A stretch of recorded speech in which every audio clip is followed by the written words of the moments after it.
నువ్వు ఇప్పుడు ఈ వీడియోను ఒక శరీరంగా చూసి అనుభవిస్తున్నారు. కళ్లతో, చెవులతో, మనస్సుతో. కాని ఎప్పుడైనా ఆలోచించారా? ఇవన్నీ చూసేది నువ్వెవరు? శరీరం నిన్ను ప్రపంచంతో మాత్రమే అనుసంధానం చేస్తుంది. కాని నీ గుర్తింపు శరీరం కాదు. ఇది కేవలం ఒక ఆవరణ మాత్రమే. ఒక కవర్లాంటి దుస్తులు ధరించినట్లు, తరువాత తీసేసినట్లు. శరీరం పుడుతుంది, ముసలితనం వస్తుంది, జబ్బు పడుతుంది, చనిపోతుంది. కాని నీ లోపల ఏదో ఒకటి ఉంది. దాన్ని వయస్సు తాకదు, జబ్బు తాకదు, మరణం తాకదు. ఉపనిషత్తులు స్పష్టంగా చెబుతాయి, నువ్వు శరీరం కాదు, నువ్వు శరీరాన్ని తెలుసుకునేవాడివి. ఇది సాధారణ తాత్విక వాక్యం కాదు. ఇది ఆధ్యాత్మిక ప్రయాణం ప్రారంభమయ్యే ఆ పాయింట్. కొంచెం ఆలోచించు. నువ్వు పిల్లవాడివైనప్పుడు నీ శరీరం చిన్నదిగా ఉండేది. నీ గొంతు వేరుగా ఉండేది, నీ ముఖం మారిపోయింది. ఇప్పటి శరీరం పూర్తిగా వేరు. కాని నేనున్నాను అనే అనుభవం అదే ఉంది. ఏ భాగం మారలేదు? అదే నేను. నువ్వు ప్రతిక్షణం నీ లోపల అనుభవిస్తున్నది. మారుతున్న శరీరాన్ని, మారుతున్న ఆలోచనలను, మారుతున్న ఆకలిని, భయాన్ని, కోరికలను కేవలం చూస్తూ ఉండేది. ఇదే కారణంగా ప్రాచీన ఋషులు చెప్పారు, మనిషి 3 శరీరాలతో జీవిస్తాడు. స్థూల శరీరం, ఫిజికల్, సూక్ష్మ శరీరం, ఎనర్జీ ప్లస్ మైండ్, కారణ శరీరం, ఇంప్రింట్. అతిపెద్ద భ్రమ ఏమిటంటే మనిషి తనను తాను కేవలం మొదటి శరీరానికి, ఈ మట్టి రూపానికి మాత్రమే పరిమితం చేసుకుంటాడు. ఈ వీడియోలో మనం ఆ సూక్ష్మ శరీరాన్ని తెరుస్తాం. దాన్ని మరణం చీల్చలేదు, కాలం తుడిచిపెట్టలేదు. జన్మకు ముందు కూడా ఉండేది, మరణానంతరం కూడా ఉండేది. సిద్ధంగా ఉండు. ఇప్పటివరకు నువ్వు అర్థం చేసుకున్నది కేవలం మొదటి ఆవరణ మాత్రమే. ఇప్పుడు అసలైన ప్రయాణం మొదలవుతుంది. ఇప్పుడు మనం ఆ శరీరం వైపు వస్తున్నాం. దాన్ని నువ్వు నిజంగా చూస్తావు. దాన్ని నువ్వు అలంకరిస్తావు, సురక్షితంగా ఉంచడానికి ప్రయత్నిస్తావు. కాని దాన్ని నేను అని అర్థం చేసుకోవడంలో నువ్వు చేసిన అతిపెద్ద తప్పు. యోగం, ఉపనిషత్తులు, వేదాంతం 3 చెబుతాయి, స్థూల శరీరం కేవలం మొదటి ఆవరణ మాత్రమే. దీన్ని సంస్కృతంలో అన్నమయ కోశం అంటారు. అంటే ఆహారం నుండి తయారైన శరీరం. నువ్వు ఏవి తింటావో అదే నువ్వవుతావు. మాంసం, రక్తం, ఎముకలు, చర్మం అన్నీ ఆహార ప్రక్రియ నుండే తయారవుతాయి. నీ శరీరంలోని ప్రతి కణం ఒకప్పుడు ఆహారమే, తరువాత శక్తిగా మారి శరీరభాగంగా మారింది. కాని ఆలోచించు, శరీరం ఆహారం నుండి తయారైతే నీ స్వయం కూడా ఆహారం నుండి తయారైందా? చైతన్యం పప్పు, అన్నం, నీరు, గాలి నుండి పుడుతుందా? ఇక్కడే భ్రమ ఛేదనమవుతుంది. స్థూల శరీరం ఒక ఉపకరణం మాత్రమే. కలముతో రాయడం, వాహనంతో ప్రయాణం చేయడంలాగా ఆత్మ ఈ శరీరాన్ని ఉపయోగిస్తుంది, ఈ అనుభవం కోసం. దాన్ని మనం జీవితమంటాం. గుర్తుంచుకో, ఈ శరీరం మరణ సమయంలో మొదట కూలిపోతుంది. ప్రజలు ఏడుస్తారు, దుస్తులు మారుస్తారు, శవాన్ని కాల్చేస్తారు లేదా పాతిపెడతారు. కాని నీ అస్తిత్వం కాలదు, పాతిపెట్టబడదు. ఇది కేవలం వస్త్రపరివర్తన మాత్రమే. గీతోపనిషత్ చెబుతుంది, మనిషి పాత దుస్తులను వదిలేసినట్లే ఆత్మ పాత శరీరాన్ని వదిలేస్తుంది. నువ్వు చూసి ఉంటావు, పిల్లవాడి శరీరం మారుతుంది, యువకుడి మారుతుంది, వృద్ధుడి మారుతుంది. శరీరం మళ్లీ మళ్లీ కొత్తగా అవుతుంది. కాని నీ లోపల నేనున్నాను అనే భావన అదే ఉంటుంది. నువ్వు నీ ముఖం అని చెప్పేది కేవలం ప్రస్తుత శరీర ఆవరణ మాత్రమే. కాని దానికి ముందు కూడా ఉన్నా, దానికి తర్వాత కూడా ఉండే ఆ గుర్తింపు స్థూలం కాదు, సూక్ష్మం. స్థూల శరీరం కేవలం మొదటి ద్వారం మాత్రమే. ఇప్పుడు దాని వెనుక దాగి ఉన్న తదుపరి పొరవైపు వెళదాం. అది మనల్ని జీవింపజేస్తుంది, ప్రాణ శరీరం. మనం స్థూల శరీరాన్ని అర్థం చేసుకున్నాం, ఎముకలు, మాంసం, కండరాలు. కాని ఇంకా ఒక ప్రశ్న మిగిలి ఉంది. శరీరం ఎలా కదులుతుంది? శ్వాస ఎవరు ప్రారంభించారు? కణాలు ఏ శక్తితో కదులుతాయి? గుండె ఏది కొట్టుకుంటుంది? వేదాంతం చెబుతుంది, మట్టితో బొమ్మలు తయారవుతాయో అలాగే ప్రాణం జీవనాన్ని తయారుచేస్తుంది. ఇదే ప్రాణమయ కోశం, జీవశక్తి శరీరం. ఈ సూక్ష్మశక్తి ప్రతి జీవిలో ఉంది. కనిపించదు, వాసన చూడలేం. కాని దాని లేకుండా నువ్వు ఒక్క క్షణం కూడా జీవించలేవు. ప్రాణం గాలి కాదు, ఆక్సిజన్ కాదు, శ్వాస కూడా కాదు. ప్రాణం ఆశక్తి శ్వాసను నడిపేది. బిజిలీ పంఖాను తిప్పినట్లు. కాని బిజిలీ పంఖా కాదు. ప్రాణం శరీరాన్ని జీవింపజేస్తుంది కాని శరీరం ప్రాణం కాదు. ప్రాణ నెట్వర్క్ నాడులు. ప్రాణమయ శరీరం నాడుల ద్వారా ప్రవహిస్తుంది. యోగంలో 72,000 నాడుల గురించి చెప్పబడింది. కాని సాధకుడికి 3 ముఖ్యమైనవి: ఇడ, పింగళ, సుషుమ్న. ఇడ చంద్రశక్తి, శాంతి, మనస్సు. పింగళ సూర్యశక్తి, చైతన్యం, ఇచ్ఛ. సుషుమ్న ఆధ్యాత్మిక మార్గం, మధ్యమార్గం. మానసిక సంఘర్షణలు, చిరాకు, ఆందోళన, అతి ఆందోళన అన్నీ ప్రాణ అసమతుల్యం నుండే పుడతాయి. ఇడా పింగళ అసమతుల్యమైతే ఆలోచనలు తుఫానుగా మారతాయి. యోగ లక్ష్యం మనస్సును ఓడించడం కాదు, ప్రాణాన్ని సమతుల్యం చేయడం. ప్రాణం శాంతమైనప్పుడు మనస్సు స్వయంగా వంగిపోతుంది. ప్రాణాన్ని నువ్వు అనుభవిస్తావు. ఒక్కసారిగా భయం నిన్ను పట్టుకుంటే ఛాతి బరువెక్కుతుంది, శ్వాస ఆగిపోతుంది. ఇది మనస్సు కాదు, ప్రాణ ఆందోళన. లేదా ఒక్కసారిగా శాంతి దిగుతుంది, ఏమీ జరగకుండానే లోపల గాఢ శాంతి. అది మనస్సు ఆట కాదు, ప్రాణ విస్తరణ. అందుకే గాఢ సాధనలో మొదటి ద్వారం మనస్సు కాదు, శ్వాస. ఎందుకంటే శ్వాస ప్రాణ భౌతిక ద్వారం. మనస్సు ప్రాణంపై నడుస్తుంది. ప్రాణం స్థిరమవుతున్న కొద్దీ మనస్సు తరంగాలు శాంతమవుతాయి. సాధకుడు మొదటిసారి అనుభవిస్తాడు, నేను కేవలం శరీరం కాదు, నేను శక్తిని. కాని ప్రాణం కూడా నువ్వు కాదు, అది రెండవ ఆవరణ మాత్రమే. మన ప్రయాణం ఇప్పుడు తదుపరి పొరవైపు, మన మనోమయ కోసం. ఆలోచనలు, భావోద్వేగాలు, అనుభవాల సంసారం. ఇప్పుడు మనం ఆ పొరకు చేరాం. అది మనల్ని అత్యధికంగా భ్రమింపజేస్తుంది. మన శరీరం సంస్కృతంలో మనోమయ కోసం. ఆలోచనలు, ఊహలు, భావనల సంసారం. ప్రాణశరీరం నిన్ను జీవింపజేస్తుంది, మనోశరీరం నిన్ను దిశ ఇస్తుంది. చాలాసార్లు తప్పు దిశ. ఈ మనస్సే నీకు ప్రతిదాని గురించి ఒక కథ చెబుతుంది. నేను మంచివాడిని, నేను చెడ్డవాడిని, ప్రజలు నన్ను ఇష్టపడరు, ప్రపంచం నాకు వ్యతిరేకం, నా భవిష్యత్తు అంతమైంది, నేను బలంగా అవ్వాలి, నేను ప్రేమకు అర్హుణ్ణి, నేను ప్రేమకు అర్హుణ్ణి కాదు. గమనించు, ఇవన్నీ వాస్తవికత కావు, ఇవి మనస్సు రచించిన కథలు. మనస్సు ఒక రచయిత, నువ్వు అనుకోకుండా దాని కథలో ప్రధాన పాత్ర అవుతావు. ఇక్కడే సంస్కారాలు మొదలవుతాయి. ఆ మానసిక ముద్రలు చిన్న చిన్న సంఘటనల నుండి పుట్టి నీ లోపల గూడు కట్టుకుంటాయి. చిన్నప్పుడు టీచర్ తిట్టాడు, మనస్సు చెబుతుంది, నేను బలహీనుణ్ణి. ఎవరో తిరస్కరించారు, మనస్సు చెబుతుంది, నేను ప్రేమకు అర్హుణ్ణి కాదు. ఏదో సందర్భంలో సిగ్గుపడ్డావు, మనస్సు చెబుతుంది, ప్రపంచం నన్ను తీర్పు చేస్తోంది. జీవితాంతం ఇవే కథలను పునరావృతం చేస్తాం. అవి నిజమని అనుకుంటాం, కాని అవి నిజం కావు. అనుభవించిన సంఘటనలపై మనస్సు చేసిన వ్యాఖ్యానం మాత్రమే. మనస్సు రెండవ ఆట ఊహ. అది భవిష్యత్తులోకి దూకుతుంది, భయాన్ని తయారు చేస్తుంది, కోరిక తయారు చేస్తుంది, అపేక్ష తయారు చేస్తుంది. నువ్వు ఆలోచిస్తున్నాను అనుకుంటావు, కాని సత్యమేమిటంటే ఆలోచనలు నిన్ను ఆలోచిస్తున్నాయి. అవి నిరంతరం పరుగెడతాయి, ఒకదానితో ఒకటి ఢీకొంటాయి, ఘటితాలు తయారు చేస్తాయి, తరువాత నిన్ను వాటే సృష్టించిన ప్రపంచంలోకి నెట్టేస్తాయి. ఇదే మనోశరీరం, ఒక అదృశ్య జైలు. దాని గోడలు నీ చుట్టూ కాదు, నీ లోపలే.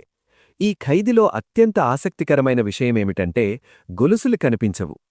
నువ్వు స్వేచ్ఛగా ఉన్నానని అనుకుంటావు, కాని నీ నిర్ణయాలు, నీ ప్రతిస్పందనలు, నీ ప్రవర్తన అన్నీ మానసిక కథ ప్రకారమే నడుస్తాయి.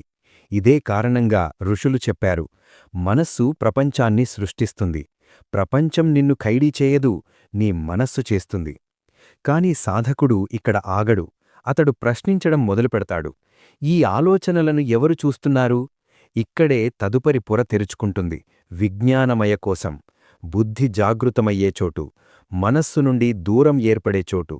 సాధకుడు తన మనస్సు కథల నుండి కొంచెం ఎత్తుకు ఎక్కినప్పుడు ఒక కొత్త శక్తి ప్రకటమవుతుంది, బుద్ధి. ఇదే విజ్ఞానమయ కోసం. మనస్సు సమాచారం సేకరిస్తుంది, కోరికలు పుట్టిస్తుంది, భయాలు తయారుచేస్తుంది. కాని బుద్ధి నిర్ణయిస్తుంది, ఏ ఆలోచనను పట్టుకోవాలి, ఏది వదిలేయాలి. ఇక్కడే అతిపెద్ద తప్పు జరుగుతుంది. చాలామంది మనస్సు, బుద్ధి ఒకటే అని అనుకుంటారు, కాని కాదు. మనస్సు రికార్డింగ్ మిషీను, బుద్ధి ఫిల్టర్. మనస్సు ఏమి వింటుందో, చూస్తుందో, అనుభవిస్తుందో సేకరిస్తుంది.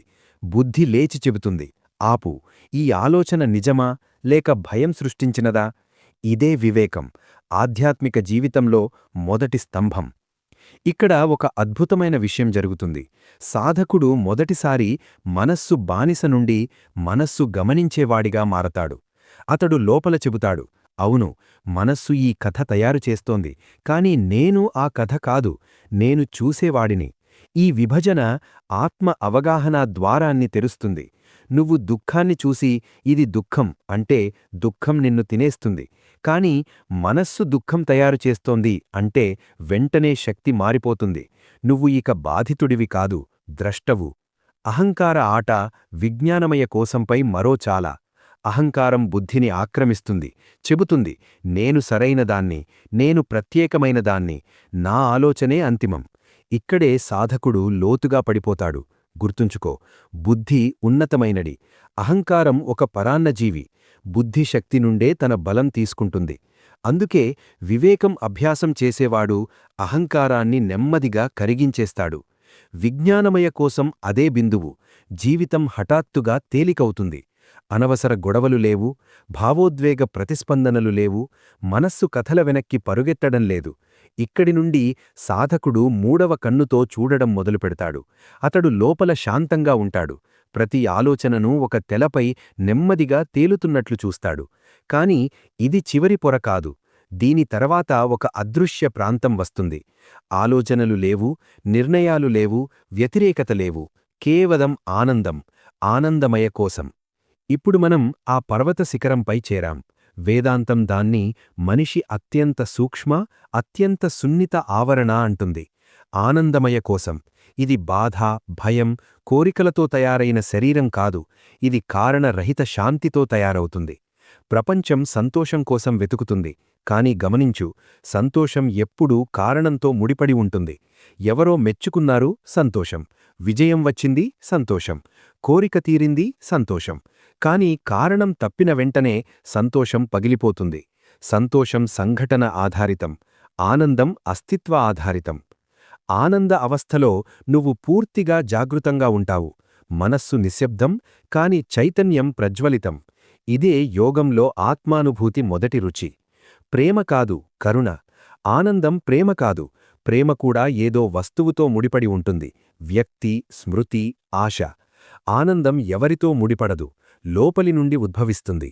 ఆనందాన్ని తాకిన సాధకుడి లోపల కరుణ పుడుతుంది, ఒక దయ. ఎవరినైనా కాపాడడానికి కాదు, వారి బంధాలను అర్థం చేసుకోవడానికి. పరిచయ విస్ఫోటం. ఆనందమయ కోసం ఒక అద్దం కాదు, ఒక ద్వారం. దాన్ని అనుభవించగానే సహజ అవగాహన దిగుతుంది. నేను శరీరం కాదు, నేను మనస్సు కాదు, నేను బుద్ధి కాదు, నేను ప్రతి అనుభవం వెనుక ఉన్నదాన్ని. ఈ స్థాయిలో సాధకుడికి తెలుస్తుంది, అస్తిత్వానికి బాహ్యం ఏదో అవసరం లేదు, సంబంధాలు కావు, గుర్తింపు కాదు, సాధనలు కావు. ఇదే సూక్ష్మ శరీరం చివరి. కాని ఇంకా చివరి రహస్యం మిగిలి ఉంది. ఇవన్నీ ఎవరి ఆధారంగా ఉన్నాయి? ఇవన్నీ ఎవరు ధరిస్తున్నారు? ఇక్కడే కారణ శరీరం ప్రవేశిస్తుంది. కర్మ బీజం, జన్మ స్మృతి, మరణానంతర ప్రయాణం. ఇప్పటివరకు మనం శరీర ఆవరణాలను అర్థం చేసుకున్నాం. స్థూల, ప్రాణ, మన, విజ్ఞాన, ఆనంద. కాని ఉపనిషత్తులు మరో లోతైన దృక్పథాన్ని ఇస్తాయి. త్రిశరీర సిద్ధాంతం. ఇదే సాధకుడికి మరణానంతరం చూడగలిగే ఫ్రేమ్వర్క్. స్థూల శరీరం, భౌతిక వాహనం. ఇది నువ్వు తాకగలిగిన శరీరం. జన్మిస్తుంది, రోగగ్రస్తమవుతుంది, ముసలితనం వస్తుంది, చివరికి మట్టిలో కలిసిపోతుంది. ఇది ఏ విధంగానూ నువ్వు కాదు. ఇది కేవలం ఒక తాత్కాలిక ఆగమన స్థానం. మరణ సమయంలో మొదట ఇదే దుస్తులు కూలిపోతాయి. ప్రపంచం దీన్ని మరణం అంటుంది. కాని ఆధ్యాత్మిక దృష్టిలో ఇది కేవలం దుస్తుల మార్పిడి మాత్రమే. సూక్ష్మ శరీరం, అనుభవధారకం. ఇక్కడే కథ ఆసక్తికరంగా మారుతుంది. సూక్ష్మ శరీరమే నీ జన్మలను అనుసంధానం చేసేది. దీనిలో ఏముంది? ప్రాణం, జీవశక్తి, మనస్సు, భావోద్వేగాలు, ఇచ్ఛలు, భయాలు, బుద్ధి, వివేకం, నిర్ణయాలు, స్మృతి, అహంకారం. అంటే నేను అనే నిర్మాణం. ఇవన్నీ కలిసి నీ నిజమైన మానవ అనుభవాన్ని తయారుచేస్తాయి. ఇదే శరీరం కలల్లోకి వెళుతుంది. ఇదే మరణానంతరం కూడా కొనసాగుతుంది. ఇదే తదుపరి జన్మలో ప్రవేశిస్తుంది. ప్రజలు అతని ఆత్మ భటకుతోంది అంటే చాలాసార్లు ఆత్మ కాదు, సూక్ష్మ శరీరం గురించే మాట్లాడుతున్నారు. కారణ శరీరం, కర్మ బీజం. ఇదే అత్యంత అదృశ్య, అత్యంత గూఢస్థాయి. దీన్ని కారణ శరీరం అంటారు. అక్కడే అన్ని కర్మల బీజాలు సంచితమవుతాయి. అన్ని భయాలు, అన్ని కోరికలు, అపూర్ణ అనుభవాలు, అసంపూర్ణ ఆశలు, గాఢ ప్రవృత్తులు ఇవన్నీ కారణ శరీరంలో ముద్రగా మారతాయి. ఇదే కారణంగా తదుపరి జన్మ నిర్ణయిస్తుంది. ఏ కుటుంబంలో పుడతావు, ఏ రకమైన బుద్ధి ఉంటుంది, ఏ కోరికలు మొదటి నుండి ఉంటాయి, ఏ పరిమితులు జీవితాంతం వెంటాడతాయి, ఇవన్నీ ఆ శరీరం ఆధారంగానే నిర్ణయిస్తాయి. దాన్ని నువ్వు ఎప్పుడూ చూడలేవు. స్థూల శరీరం కూలిపోతుంది. సూక్ష్మ శరీరం ప్రయాణిస్తుంది. కారణ శరీరం మార్గం నిర్ణయిస్తుంది. ఈ సత్యాన్ని అర్థం చేసుకున్నవాడి లోపల జీవితం పట్ల విప్లవాత్మక మార్పు వస్తుంది. అతడు భయపడటం మానేస్తాడు. ఎందుకంటే ఇప్పుడతనికి తెలుసు, నేను జన్మ కంటే పెద్దవాడిని, నేను మరణం కంటే పెద్దవాడిని. ఇక్కడ ఒక ప్రశ్న తెరుచుకుంటుంది. ఈ 3 శరీరాలు నేను కాకపోతే నేను ఎవరు? దాని జవాబు సెక్షన్ 8లో జాగృతమవుతుంది. మనం 3 శరీరాలను చూశాం. స్థూలం మరణిస్తుంది, సూక్ష్మం ప్రయాణిస్తుంది, కారణం జన్మలను నిర్ణయిస్తుంది. కాని ఇప్పుడు అతిపెద్ద ప్రశ్న, ఈ మూడింటి స్వామి ఎవరు? ఉపనిషత్తులు చెబుతాయి, దృశ్యం బద్ధం ద్రష్టా ముక్తః. ఏది కనిపిస్తుందో అది బంధనం, ఏది చూస్తుందో అది ముక్తి. దానర్థమేమిటి? నువ్వు శరీరాన్ని చూడగలవు కాబట్టి నువ్వు శరీరం కాదు. నువ్వు మనస్సును చూడగలవు కాబట్టి నువ్వు మనస్సు కాదు. నువ్వు బుద్ధి ఆటను చూడగలవు కాబట్టి నువ్వు బుద్ధి కాదు. నువ్వు ప్రాణ ఆందోళనను అనుభవించగలవు కాబట్టి నువ్వు ప్రాణం కాదు. ఇక్కడ ఒక విస్ఫోటం లాంటిది జరుగుతుంది. చిన్నప్పటినుండి నువ్వు నేను అని అనుకున్నది, శరీరంగా అనుకున్నది, మనస్సుగా అనుకున్నది అది కేవలం ఆవరణ మాత్రమే. దాని వెనుక ఉండేది నీ అసలు అస్తిత్వం. అది సాక్షి, అది ద్రష్ట, అది మారదు, దుఃఖపడదు, భయపడదు, అంతమవ్వదు. కొంచెం ఆగు, ఊహించకు, కేవలం చూడు. ఒక ఆలోచన లేచింది, నువ్వు దాన్ని చూడగలవు. కాబట్టి ఎవరు చూస్తున్నారు? ఒక భావన వచ్చింది, నువ్వు దాన్ని అనుభవిస్తున్నావు. కాబట్టి ఎవరు అనుభవిస్తున్నారు? ఒక కోరిక పుడుతుంది, కాని దాని సాక్షి నువ్వు. కాబట్టి కోరిక ఎవరు, నువ్వెవరు? ఇదే ఆ క్షణం. సాధకుడు తన అనుభవం నుండి మొదటిసారి అర్థం చేసుకుంటాడు, నేను మారేది కాదు, నేను అన్ని మార్పులను చూసేదాన్ని. ఈ అవస్థలో గుర్తింపు మారుతుంది. ఇక నేను దుఃఖితుణ్ణి అని అనరు. దుఃఖం మనస్సులో ఉంది, భయం శరీరంలో ఉంది, కోరిక బుద్ధిలో ఉంది. ఇదే బంధకుడు ముక్తుడు మధ్య తేడా. సాధారణ మనిషి అనుభవాన్ని నేనుగా చేసుకుంటాడు. నేను ఓడిపోయాను, నేను విరిగిపోయాను, నేను ఒంటరిని. అదే అతని జీవితం బంధనంగా మారుతుంది. కాని సాధకుడు చెబుతాడు, సంఘటనలు ఉన్నాయి, కాని నేను సంఘటన కాదు.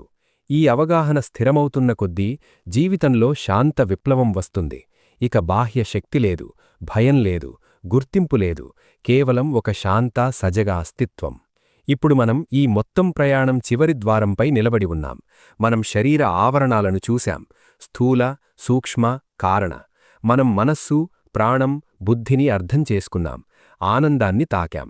ఇప్పుడు కేవలం ఒక ప్రశ్న మిగిలి ఉంది, నేను ఎవరు? చూడు, నువ్వు ఆ శరీరం కాదు, ఎందుకంటే శరీరం మారుతుంది. నువ్వు ఆ మనస్సు కాదు, ఎందుకంటే ఆలోచనలు మారతాయి. నువ్వు ఆ బుద్ధి కాదు, ఎందుకంటే నిర్ణయాలు మారతాయి. నువ్వు ఆ అహంకారం కూడా కాదు, ఎందుకంటే గుర్తింపు మారుతుంది. నువ్వు ఆ ప్రాణం కూడా కాదు, ఎందుకంటే శ్వాస కూడా ఒకరోజు ఆగిపోతుంది. ఇవన్నీ వెనుక ఒక శాంత, నిర్వికార సాక్షి ఉపస్థితి ఉంది. అదే నువ్వు. ఉపనిషత్తులు దాన్ని ఆత్మ అంటాయి, పతంజలి దాన్ని ద్రష్ట అంటాడు, వేదాంతం దాన్ని సాక్షి అంటుంది, యోగం దాన్ని పురుషుడు అంటుంది, బుద్ధుడు దాన్ని నిర్వాణ బిందువు అంటాడు, సూఫీలు దాన్ని హక్ అంటారు. అద్వైతం చెబుతుంది, అది బ్రహ్మమే నువ్వు.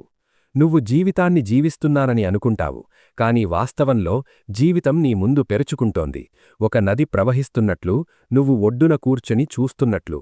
ఈ అవగాహన దిగినప్పుడు జీవితం హఠాత్తుగా తేలికవుతుంది. చింత తగ్గుతుంది, కోరికలు శాంతమవుతాయి, అహంకారం కూలిపోతుంది. ఎందుకంటే ఇప్పుడు నువ్వు ఏ అనుభవం కేంద్రం కాదు, సాక్షివి. గుర్తుంచుకో, సాక్షి ఎప్పుడూ విరిగిపోదు, ఓడిపోదు, మరణించదు. దానిపై కాలం చట్టం లేదు. అదే జన్మకు ముందు ఉండేది, అదే మరణానంతరం ఉండేది. ఎముకలు మట్టివవుతాయి, ధూళి ఎగిరిపోతుంది, స్మృతులు కోల్పోతాయి, కాని సాక్షి అదే ఉంటుంది. ఈరోజు ఈ వీడియో ముగిసే సమయానికి నీ లోపల ఈ చిన్న అవగాహన కూడా నేను శరీరం కాదు, నేను మనస్సు కాదు, నేను చూసేవాడిని అని అర్థమైతే నీ లోపల ఆధ్యాత్మిక జన్మ జరిగిపోయింది. ఇక సాధన పని కేవలం ఇదే, ప్రతి అనుభవంలో, ప్రతి సంఘటనలో, ప్రతి భావనలో ఈ ప్రశ్న వెయ్యడం. ఇవన్నీ ఎవరు చూస్తున్నారు?